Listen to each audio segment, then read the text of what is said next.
შრომით ურთიერთობაში ზეგანაკვეთური სამუშაო და მისი ანაზღაურება ძალიან მნიშვნელოვანი და ამავდროულად პრობლემური საკითხია. შრომის კოდექსის თანახმად სამუშაო საათების მაქსიმალური ოდენობა განსაზღვრულია 40 საათით კვირაში.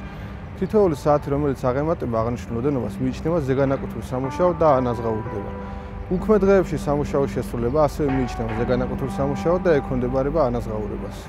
რაც შეეხება ანაზღაურების ოდენობას, იგი განისაზღვრება მხარეთა შეთანხმებით, თუმცა კანონი ადგენს მინიმალურ ზღვარს, კერძოდ ზეგანაკვეთური სამუშაოს საათობრივი ანაზღაურება უნდა აღემატებოდეს დასაქმებული საათობრივ ანაზღაურებას. მხარეთა შეთანხმებით ასევე შეიძლება განისაზღვროს ზეგანაკვეთური სამუშაოს კომპენსირება დამატებითი შესვენების დროის მიცემითაც.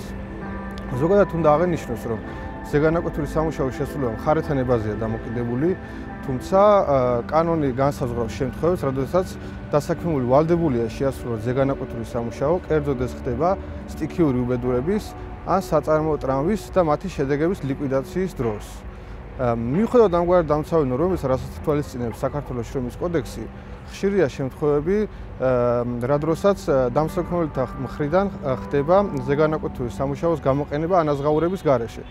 სწორედ ამიტომ აუცილებელია, რომ თითოეულმა დასაქმებულმა ზედმეტწევნით ზუსტად იცოდეს მისთვის კანონით მინიჭებული უფლებები და მათი დარღვევის შემთხვევაში განახორციელოს დაცვა სასამართლოს მეშვეობით.